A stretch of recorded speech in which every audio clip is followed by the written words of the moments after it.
अभी रिसेंटली एक बहुत बड़ी न्यूज फ्लैश आउट हुई about the Indian rupee hitting the record low in relation to the US dollar. अभी हमारे इंडियन इकोनॉमी के लिए अच्छा तो है नहीं, बट आपने कभी सोचे इससे हम जैसे लोगों का बजट, इन्वेस्टमेंट्स या फाइनेंशियल प्लान्स पे क्या इम्पैक्ट होगा? तो इस वीडियो में हम इसी के बारे में डिस्कस करेंगे। बट उससे पहले जान लेते हैं कि एक्चुअली में इंडियन रूपी की वैल्यू इतनी डिक्रीज हो क्यों रही है। So let's start with the first reason, that is increasing trade deficit. अब trade deficit तब अगर होता है जब the value of countries imports exceeds the value of exports and इस imbalance की वजह से जो US डॉलर है उसकी डिमांड बढ़ जाती है। So इंडिया का trade deficit expand हुआ है by 18.4% year on year from April to November 2024, leading to rupee depreciation. Second reason, weak capital inflows. So अभी कुछ टाइम पहले बहुत सारे फॉरेन इन्वेस्टर्स ने अपना मनी इन्वेस्ट करा था in Indian equity and debt, and this injection not only supported market growth but also boosted the demand of rupee. पर 2024 के फोर्थ क्वार्टर में रिवर्स हो गया। बहुत सारे फॉरेन इन्वेस्टर्स ने अपनी इन्वेस्टमेंट विड्रॉ करना स्टार्ट कर दिया था, and this withdrawal often involve selling Indian assets, तो उससे भी रूपी की वैल्यू गिरती है।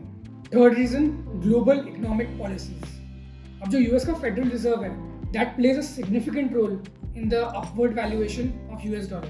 And abhi recently they have signaled fewer rate cuts in upcoming year to maintain tighter monetary conditions and to address inflation and stabilize their economy.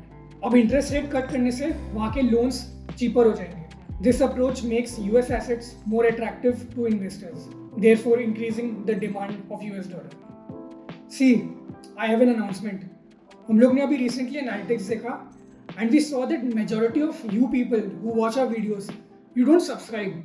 So आप ज़रूर subscribe करिए, because हम इस टाइप के educational videos every week डालते हैं, and हमारा M यही रहता है कि हम आप जैसे लोगों की फाइनेंशियल लिटरेसी बढ़ा सकें। तो अब आते हैं मेन पॉइंट पे।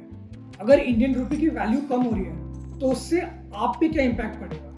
First, higher prices. जैसे हमारे एक्सपोर्ट्स कम हो रहे हैं एंड इम्पोर्ट्स बढ़ रहे हैं, this will lead to increase cost of goods and they will become more expensive. Second, travel cost.